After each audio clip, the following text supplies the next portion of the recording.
Ladies and gents, welcome back. Back in February, the Prime Minister of Canada, Justin Trudeau, invoked the Emergencies Act. It had never been invoked before, to suspend the Charter of Rights and Freedoms in order to break up a peaceful protest happening in our nation's capital. Some news was reporting that the invocation was to break up blockades across the country, but at the time, if you remember the timeline, the blockades that were occurring at Coutts, Alberta, Surrey, BC, and Windsor, Ontario had already been dismantled by this point. There was only the Freedom Convoy left in Ottawa. They were calling it a blockade, but the police couldn't do anything about it because it was not a blockade. There was actually access lanes throughout. Now, that aside, Chrystia Freeland just testified in front of the Special Joint Committee on the Declaration of the Emergencies Act. They were saying they needed financial measures in order to go after these peaceful protesters. Now, the question period here is got to be one of the most frustrating, smarmy things I've ever seen in my lifetime. And, well, let's just watch it together, because here from True North is a clip of the Joint Committee, the Special Joint Committee on the Declaration of Emergencies Act, and Chrystia Freeland getting grilled for relying on false CBC reporting for invoking the act. Minister Freeland, you'll agree with me that the state-owned, taxpayer-funded Canadian Broadcasting Corporation reported on February the 10th, 2022, that the GoFundMe donations to the convoy protest came from donors located outside of Canada. You'd agree with that?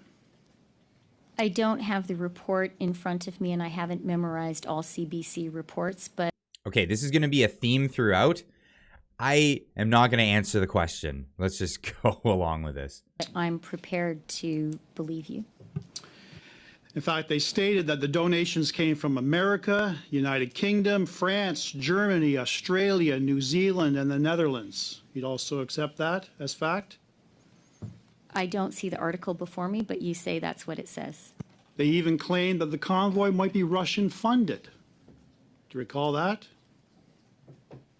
Again, you're reading from the article. Yes. The schmarm on her face is just absolutely frustrating and unnecessary for a committee that's just trying to get information. And it seems as though she's gloating in the fact that she's not answering these questions as we go through this. On March 21st, 2002, the CBC, without any explanation, without apology, without any clarity, retracted their story regarding the funding of the protest. You were aware of that? Again, I'm not speaking for the CBC. I'm speaking for the I'm not asking you to speak for the CBC. I'm asking, were you informed that the CBC retracted the story, the false story, about foreign funding donations to the convoy? Again, Mr. Brock, I don't believe that the CBC is being interrogated here. I believe it's the government of Canada. Just answer the question, Minister Freeland. Were you aware, yes or no? It's a simple question. I don't have the article before me, and I'm not here to answer questions about the CBC and The its Deputy reporting. Prime Minister, the most senior cabinet minister, is not prepared to accept whether or not the CBC retracted a false story? I don't speak for the CBC, sir. You, as the most senior cabinet minister and the Deputy Prime Minister, relied upon that initial story from the CBC and shared your concerns with Canadians regarding terrorism funding and money laundering. Your words, correct? Let me be very clear. Just going to stop it there real quick. This is very important because they actually use this as the evidence for why they needed the Emergencies Act. Without it, they had no justification. And without it, they have no justification. So here comes the let me be clear, I'm about to lie to you. Or let me be clear, I'm going to obfuscate what's going on here and not tell you the answer to the question. It's not about what anyone wants to hear. It's about the truth. Let's find out what happened, but we're not going to get that, are we?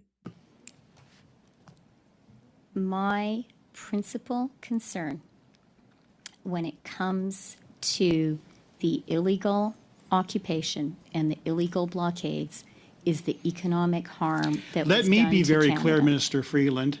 Your words several times in the House referred to terrorism funding and money laundering. Are you saying you didn't use those words? I am speaking here today, and I am talking about the central motivation of our very serious And actions. I'm here to ask you questions, and I expect, unlike question period, I expect a response. So my response is, do you recall using the words terrorism funding and money laundering in the House and reporting outside the House? Yes or no, Minister Freeland? So this is a really good point because unlike question period, as he points out, in question period is they can say whatever they want. They can just it's obfuscation. Let's accuse the other side of doing a thing and then just obfuscate. It's politics. That's what that is. This is a joint committee to get to the bottom of an issue, and she's trying to play politics. And this man is not having it at all. I believe if we were in a court of law where I think you once worked, that might be called badgering the witness, Mr. Brock. Don't Sure. agree No. with that. It is not badgering the witness to ask the witness to answer the question and not obfuscate and talk about other things. Allow the question to be answered. Thank you. As I said, my core concern as Minister of Finance and my central justification for these very serious measures that we put in place, as was clear in my opening statement. You're not as I answering the have said question. I'm throughout, going to move on. Is the You're economic not answering the impact. question, and I will move on. Madam Chair, on a point of order, The witness may not like the questions, but she's not entitled to establish her own facts in responding to an answer that is non-responsive and not relevant to the question. I'd actually just, we'll move back 20 seconds, allow you to ask your last question. Do you agree with me that the Deputy Director of FinTrack, Mr. McKillop, confirmed at committee that the convoy funding did not come from terrorism funding or money laundering, and the typical person who donated hundreds and thousands of dollars to the convoy came from their own resources and posed no security threat? Do you accept that?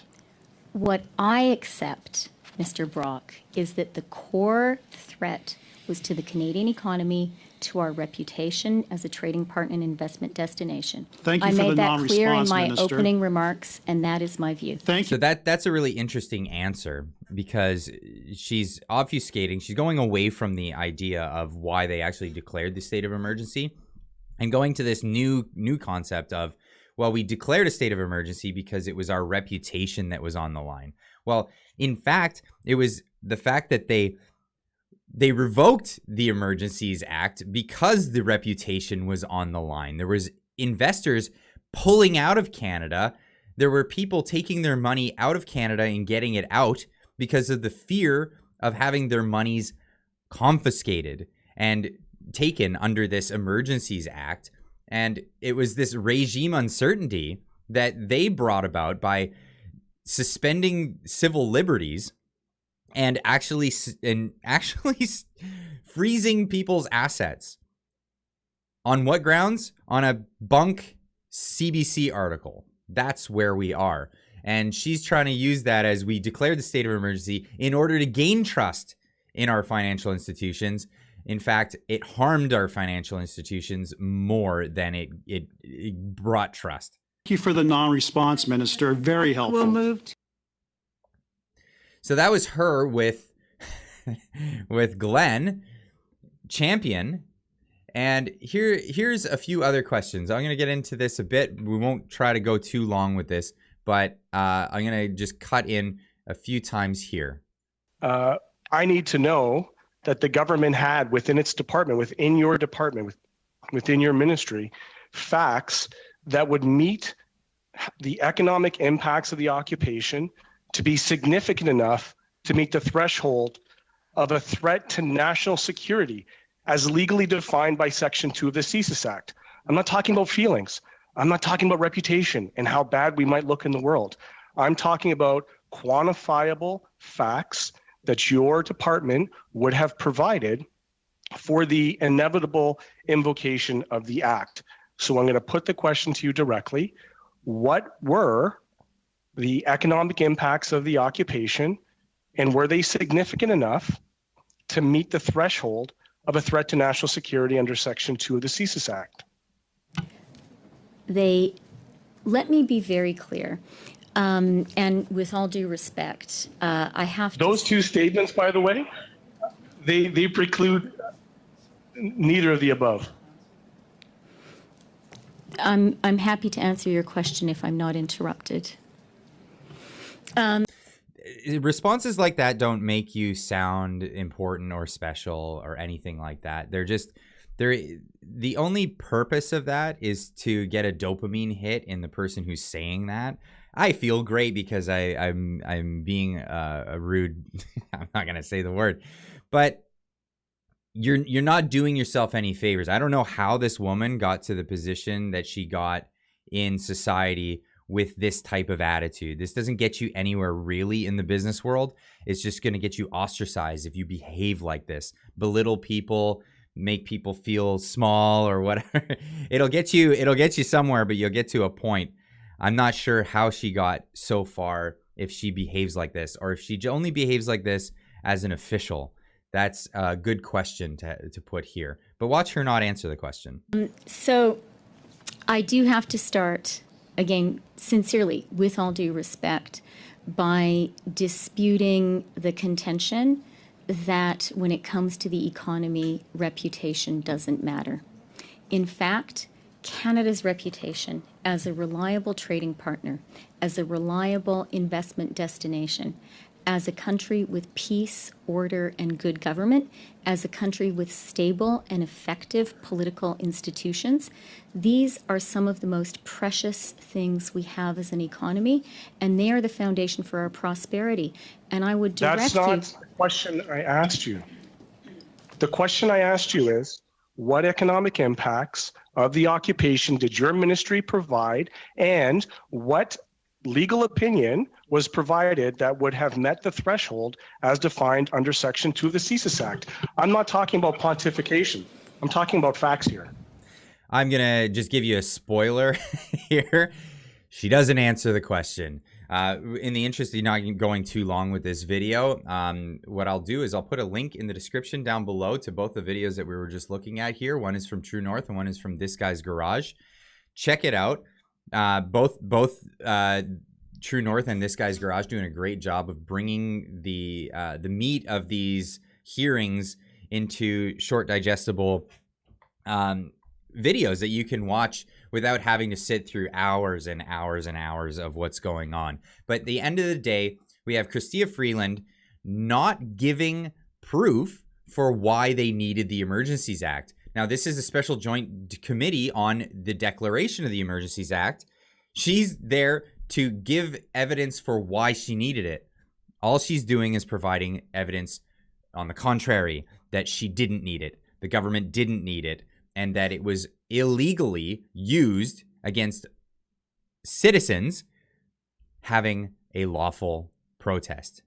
Anyway, that's all I got for you in this video. Please hit that like button and subscribe. Leave a comment down below. Let me know what you think about Chrystia Freeland and her non-answers.